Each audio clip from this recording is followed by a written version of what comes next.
அல்லாஹ் அவன் விஷயத்துல நான் போட்டி போடுறதுக்கு உண்டான தெரியல. எனக்கு பாவம், எனக்கு அந்த சம்பந்தப்பட்ட மூளையோ உடல் பலமோ என்னால இல்ல. அவன் பெரிய ஆளா இருக்கிறான். அதனால நான் என்ன பண்றேன்டா, ரசூல் சொல்றாங்க, இன்னா நஜாலுக ஃபீ நுஹூரிஹிம், அவர்களை பழிவாங்க உன்னை நான் களமிறக்குகிறேன். இப்படிப்பட்ட வார்த்தை பாருங்க. அளவிலா கருணையும் நிகரற்ற அன்புடையவனுமாகிய எல்லாம் வல்ல அல்லாஹ்வின் திருப்பெயரை கொண்டு ஆரம்பம் செய்கின்றேன். அகில உலக அருட்பெரும் ஜோதி கண்மணி முஹம்மது ரசூலுல்லாஹி ஸல்லல்லாஹு அலைஹி வஸல்லம் அன்னாரின் மீதும், அன்னாரை பின்பற்றிய உத்தம சத்திய சஹாபாக்கள், தாபீன்கள், தபா தாபீன்கள், நல்லோர்கள், நாதாக்கள் அனைவரின் மீதும் எல்லாம் வல்ல அல்லாஹ்வின் ஈடு இணை இல்லாத அன்பும் அவருடைய கருணையும் உண்டாவதாக. இன் தம்சஸ்கும் ஹசனத்துன் தசூஹும் வ இன் துசிபுக்கும் செய்யஅத்துன் யஃப்ரஹு பிஹா. இந்த எதிரிகளுடைய மனோபாவம் நபியே உங்களுடைய விஷயத்திலும் சஹாபாக்களுடைய விஷயத்திலும் உங்களுக்குன்னு சொல்லி ஒரு நல்லது தொட்டுட்டா அவர்கள் அதற்காக கவலைப்படுகிறார்கள். நீங்கள் சந்தோஷமாக இருப்பதை பார்த்து அவருடைய மனம் குமுறுகிறது. வைன் துசிபுகும் செய்யா, அதே சமயத்தில் உங்களிடத்துல உங்களுக்கு ஒரு கெட்டது தொட்டுவிட்டால், சோதனை தொட்டுவிட்டால், எஃப்ரஹு பிஹா, அதை கொண்டு அவன் ரொம்ப சந்தோஷப்படுறான்.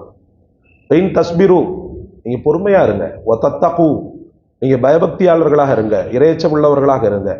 லா யதுர்ருக்கும் கைதுகும் ஷைஆ, நீங்க இந்த ரெண்டையும் மட்டும் பற்றி பிடிச்சிட்டீங்கன்னு சொன்னா அவருடைய சூழ்ச்சிகள் எந்த காலத்திலும் உங்களுக்கு அது இடைஞ்சலை செய்யாது. எதையும் அவர்களுடைய சூழ்ச்சி இடைஞ்சலாக உங்களுக்கு தராது. இன்னல்லாஹ பிமா யஅமலூன முஹீத், அவங்க செய்யக்கூடிய அனைத்து அட்டூழியங்களையும் அல்லாஹு தஆலா சூழ்ந்து அறிபவனாக இருக்கிறான் அப்படின்னு சொல்லி பொருள் முடியுது. அன்பு சகோதரர்களே, உள்ளத்தை பதைபதைக்க வைக்கக்கூடிய ஒரு மனிதனை மூளையில் முடக்கக்கூடிய காரியங்களில் எதிரிகளுடைய சூழ்ச்சிகள் பலமானது அப்படின்னு சொன்னால் அது மிகையான வார்த்தை அல்ல. முஹம்மது ரசூலுல்லாஹி ஸல்லல்லாஹு அலைஹி வஸல்லம் அவர்களையும் சில நேரங்கள்ல சோர்வடைய செஞ்சிடும். எல்லா நேரமுமே ஒரு மனிதன் எதிர்த்து நிக்கணும் அப்படின்ற மாதிரிலாம் இருக்க மாட்டான். சில பல நேரங்கள்ல அவனுக்கு உடல் பலகீனம் ஏற்படும், உள்ளத்தின் பலகீனம் ஏற்படும். அதே பார்த்தீங்கன்னு சொன்னா அவன் இதையே நினைச்சுக்கிட்டு இருந்தான்னு சொன்னா அவனுடைய வாழ்க்கையை பார்க்கறதுக்கு உண்டான ஒரு சூழல் இல்லாம போயிடும். ஒரே எதிரி என்னதை செய்வான், அவனுக்கு போட்டி எப்படி போடலாம், இப்படியே மட்டும் ஒருத்தன் நினைச்சுக்கிட்டே இருந்தான்னு வச்சுக்கிறோங்க, காலம் முழுக்க ஒரு சைக்கோ தான் சுத்திக்கிட்டு இருக்கான். அவன் எப்படி சைக்கோவா இருக்கிறானோ எதிரி, அதே போல இவனும் சைக்கோவா தான் சுத்திக்கிட்டு இருக்கணும். அட போடான்னு விட்டு போயிட்டே இருக்கணும், இவனை எவ்வளவு காலம் வாழ்ந்துருவான் அப்படின்ற மாதிரி நினைச்சிட்டோன்னு சொன்னா அல்ஹம்துலில்லாஹ் எதிரிகள் ஒரு பெரிய தாக்கத்தை நமக்குலாம் ஏற்படுத்த முடியாது. ஏன்னா உலகத்துல எல்லாத்துக்குமே ஒரு எண்டிங்ன்றது ஒண்ணு இருக்குது. எப்படி ஆரம்பம் அப்படின்னு ஒண்ணு இருக்குதோ அதே போல எண்டிங் கண்டிப்பா இருக்கும். சாதாரணமாக ஒரு கட்டுரையை ஒருத்தர் எழுதுறாரு, கட்டுரை எழுதிக்கிட்டேவா இருக்கிறாரு, முடிவுன்னு ஒண்ணு இருக்குதா இல்லையா, முற்றுப்புள்ளின்னு ஒண்ணு இருக்குதா இல்லையா, அந்த ஒரு இதை நினைச்சுக்கிட்டு இவன் எவ்வளவு காலம் நமக்கு செஞ்சுக்கிட்டு போறான். ஒரு முற்றுப்புள்ளி அவனுக்கு இருக்கத்தானே செய்யுது. மேற்கொண்டு இந்த முற்றுப்புள்ளியை அல்லாஹ்விடத்துல கேட்டுறணும். ரப்புல் ஆலமீனிடத்துல என்ன செய்யணும், கேட்டுறணும். ரப்பே எனக்கு தொடர்ந்து அவன் டார்ச்சர் கொடுத்துக்கிட்டு இருக்கிறான், தொந்தரவு கொடுத்துக்கிட்டு இருக்கிறான், அவனுக்குன்னு சொல்லி ஒரு எண்டிங்கை வை, அவனுக்குன்னு சொல்லி ஒரு முற்றுப்புள்ளியை வை. எதிர்ப்பாக என் விஷயத்தில் அவன் ஏதாவது சதிகளை சூழ்ச்சிகளை செய்யாத வண்ணம் அவனுடைய மூளையை முடக்கிவிடு அப்படின்னு ரசூலுல்லாஹி ஸல்லல்லாஹு அலைஹி வஸல்லம் துஆ செய்திருக்கிறார். இன்னொரு ஆச்சரியமான துஆவை சொன்னாங்க பெருமானார் ஸல்லல்லாஹு அலைஹி வஸல்லம், இன்னா நஜ்அலுக ஃபீ நுஹூரிஹிம் அப்படின்னாங்க. யா அல்லாஹ், அவன் விஷயத்துல நான் போட்டி போடுறதுக்கு உண்டான தெரியல. எனக்கு பாவம், எனக்கு அந்த சம்பந்தப்பட்ட மூளையோ உடல் பலமோ என்னால இல்ல. அவன் பெரிய ஆளா இருக்கிறான். அதனால நான் என்ன பண்றேன்டா, ரசூல் சொல்றாங்க, இன்னா நஜாலுக ஃபீ நுஹூரிஹிம், அவர்களை பழிவாங்க உன்னை நான் களமிறக்குகிறேன். இப்படிப்பட்ட வார்த்தை பாருங்க. அல்லாஹும்ம இன்னா நஜாலுக ஃபீ நுஹூரிஹிம் வ நஊது பிக மின் ஷுரூரிஹிம், அவருடைய கேடுகட்ட தீங்குகள் அனைத்திலிருந்தும் உன்னிடத்தில் நான் பாதுகாப்பு தேடி எனக்கு பதிலா அவனை எதிர்க்கவும் அவனுடைய விஷயத்தில் வெற்றி வாகை சூடவும் உன்னை நான் களமிறக்குகிறேன் அப்படின்னு பெருமானார் ஸல்லல்லாஹு அலைஹி வஸல்லம் சொன்னாங்க. அப்படி கேட்ட துஆவுல அல்லாஹ் எவ்வளவு பெரிய வெற்றியை கொடுத்தான். உஹதை தவிர மற்ற எல்லா போருமே பெரும்பாலும் வெற்றி தான், தெரியுமா உங்களுக்கு? உஹது போர், அதுவும் வெற்றியுடைய முக்காவாசி முடிஞ்சிருச்சு. ஒரு சின்ன கவனச்சிதறல், அந்த கவனச்சிதறலின் காரணமாக அம்மக்கள் பெருவாரியான வெற்றியை பெறுவதற்கு பதிலாக படு தோல்வியை அவர்கள் சந்தித்தனர். கண் போல பாதுகாத்த ஹஜ்ரத் ஹம்ஸா ரலியல்லாஹுவ இந்த போர்ல காவு கொடுத்திருந்தாங்க பெருமானார் ஸல்லல்லாஹு அலைஹி வஸல்லம். பார்க்கறோமா இல்லையா? ஒரு சின்ன கவனச்சிதறல் தான். ஆனா அதுக்காக அந்த சஹாபாக்களை குறை சொல்ல முடியாது. ஏன்னா அந்த மக்கள் அவ்வளவு தேவையுடையவர்களா இருந்தாங்க. கனிமத் பொருளை ரசூலுல்லாஹி ஸல்லல்லாஹு அலைஹி வஸல்லம் அவர்கள் தருவதை சில சஹாபாக்கள் எதிர்பார்த்திருந்தாங்க. அந்த அளவுக்கு தேவையுடைய மக்களாக இருந்தாங்க. கேட்க மாட்டாங்க வாயை துறந்து.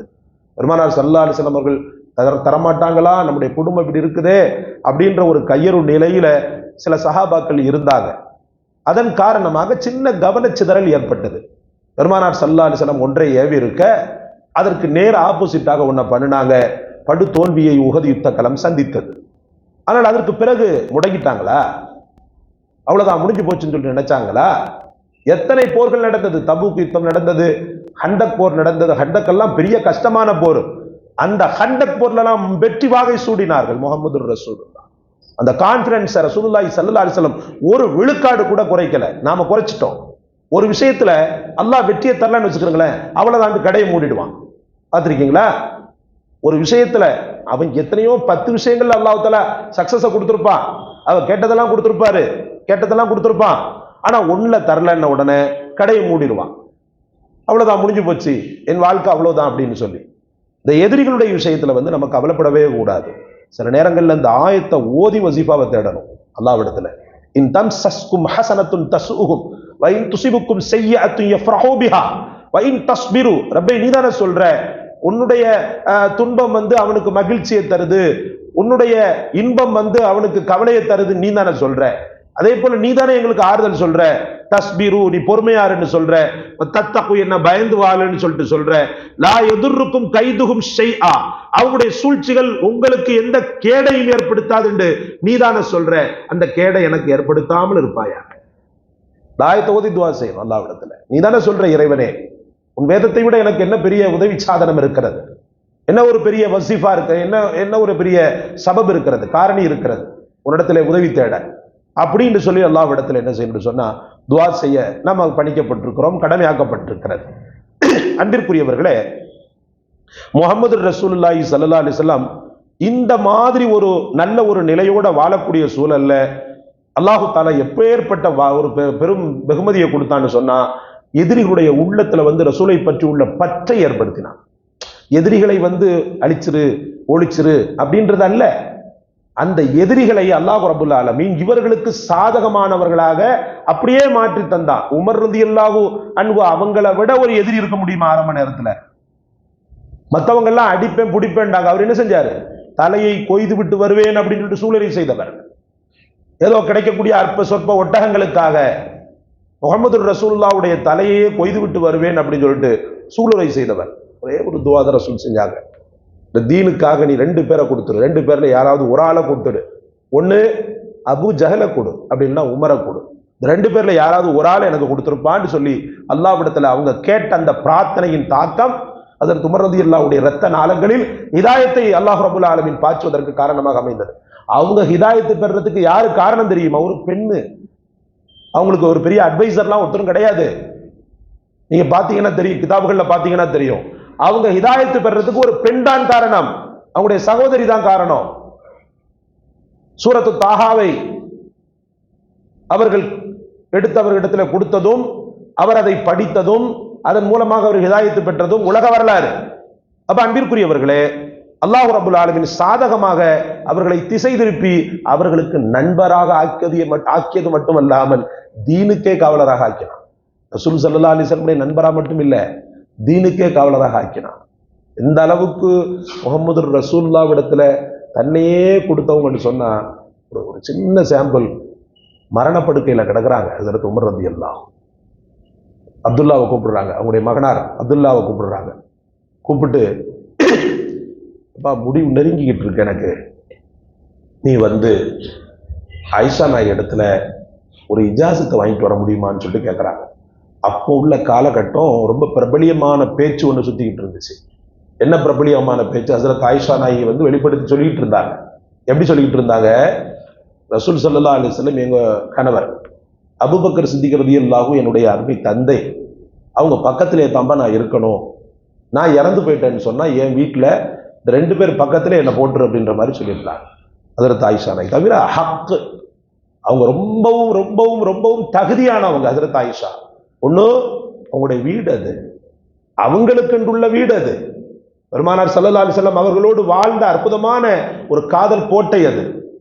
அதுக்கு பிறகு பாத்தீங்கன்னு சொன்னா முஹம்மது ரசூலுல்லாஹ், எவ்வளவு பெரிய பாக்கியம் இது. ரசூல் பக்கத்துல ஒருத்தர் இருந்துட்டு அதை விட உலகத்துல என்ன இருக்க முடியும்? எந்த ஆபத்து வருமா? கபருடைய வேதனை வருமா? கபருள்ள இருந்து ஏதாவது திடுக்கம் வருமா? பெருமானார் ஸல்லல்லாஹு அலைஹி வஸல்லம் பக்கத்துல நாம இடம் பெற்றோம்னு சொன்னா எதுவுமே வராது. எங்கேயோ ஒரு இடத்துல இருக்கிறதுக்கும் கணவர் பக்கத்துல இருக்கிறதுக்கும் வித்தியாசம் இருக்கா இல்லையா? எல்லா அடைக்கலமும் தனக்கு கிடைச்ச மாதிரி தானே.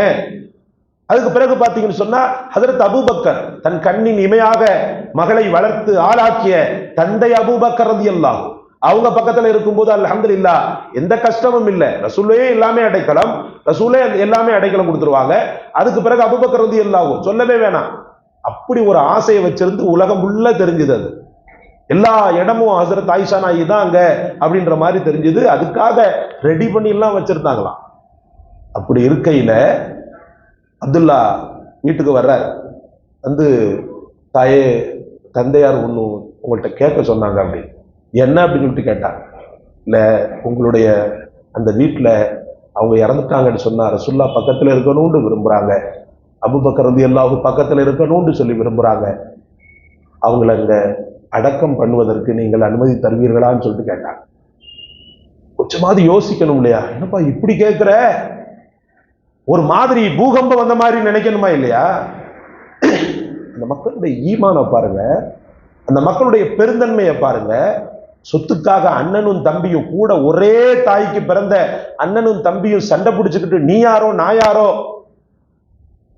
உனக்கு அதை கொடுக்க முடியாது, அதெல்லாம் நான் தரவே முடியாதுன்னு சொல்லிட்டு பொய் பித்தலாட்டம் செய்து கபலீகரம் செய்யக்கூடிய இந்த அற்ப உலகத்தில் சம்பந்தமில்லாத உமர், ஹஜ்ரத் ஆயிஷா நாயகி உமருக்கு எந்த லிங்கும் கிடையாது, எந்த கனெக்ஷனும் கிடையாது, சொந்தத்திலையா பந்தத்திலையா எந்த கனெக்ஷனும் கிடையாது.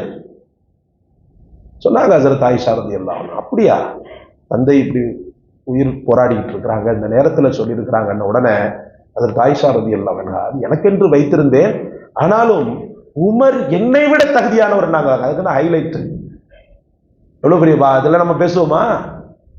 எல்லாமே நான் தான், என்ன விட்டா வழியே கிடையாது, நான் பெரிய ஆளு அப்படின்னு பேசுபவனுக்கு மத்தியில் அன்பிற்குரியவர்களே வந்தவர்கிட்ட சொல்றாங்க ஹஜ்ரத் ஆயிஷா, என்னை விட ஹஜ்ரத் உமர் தகுதி, உமர் தகுதியானவர், அதனால நான் விட்டு கொடுக்குறேன் பான்னு சொல்லிட்டாங்க. தன் வீட்டை கபிரிஸ்தானா கொடுத்த ஒரே பெண்மணி அவங்க தான். தன்னுடைய வீட்டை, தன் தந்தை தன் கணவர் அப்படின்றது பெரிய விஷயம், அது அது ஒரு பெரிய ஆச்சரியமான விஷயம் ஒன்றும் கிடையாது. இன்னொரு அதர் பர்சனுக்கு கொடுக்கறது அப்படின்றத நீங்க நினைச்சு பாருங்க, தனிமையில உட்கார்ந்து சிந்திச்சு பாருங்க. அந்த மக்களுடைய தியாகத்தையும் அர்ப்பணத்தையும் நீங்கள் ஒரு நிமிடம் சிந்தித்தால் போதுமானது, எதையும் நீங்க விட்டு கொடுத்துருவீங்க. ஹஜ்ரத் ஆயிஷா நாயகி மட்டும் சிந்திச்சா போதும், உலகத்துல வேற எதையும் விட்டு கொடுக்கணும்ன்ற அந்த சூழ்நிலை வரும்போது ஹஜ்ரத் ஆயிஷாவே போதும் விட்டு கொடுக்கறதுக்கு. அவங்கதான் ரோல் மாடல் நமக்கு. தன் வீட்டை என்ன செஞ்சாங்க, நம்ம விட்டு கொடுத்தாங்க. அவர் வந்த பிறகு போக முடியுமா உள்ள? அதையும் யோசிக்கணும் இல்லையா? இயல்பாக வாழ முடியுமா? இயல்பாக இருக்க முடியுமா? ஆனாலும் புர்காவோடு சுத்திக்கிட்டு இருந்தாங்க உள்ள. கேட்கப்பட்டது, ஏன் புர்கா, மற்ற நேரத்துலாம் புர்கா இல்லாம தான் இருப்பீங்கன்ட்டு. அது ஒரு தந்தைப்பா, அது கணவர், இவர் வேற யாரோ, இவர் வேற யாரோ, அந்நியவர், அந்நியவருக்கு முன்னால் நான் எப்படி இருக்க முடியும் என்று கேட்டாங்க. ரத்தமும் சதையுமாக முக்காடு புர்கா எதுவுமே கிடையாது. கல்யாண வீடுகள்ல இந்துவா முஸ்லிமான்னு சொல்லி எந்த விதமான பேதமையும் பார்க்க முடியல. தன்னை அலங்கரித்து சிங்காரித்துக் கொண்டு யூடியூப்களிலும் இன்ஸ்டாகிராம்களிலும் வேறு வகையான ஒரு மீடியாக்களிலும் தன்னை வெளிப்படுத்தி நான் அழகி அழகி என்று காட்டக்கூடிய ஒவ்வொரு குருட்டுத்தனமான நம்பிக்கையாளர்களுக்கு மத்தியில் அதற்கு ஆயிஷா ஒரு இறந்து போனவரை அவருக்காக தன்னை அவர்கள் மறைத்துக் கொண்டார்கள் என்பது எவ்வளவு பெரிய ஆச்சரியமான விஷயம் அன்பு அன்பு சகோதரர்களே.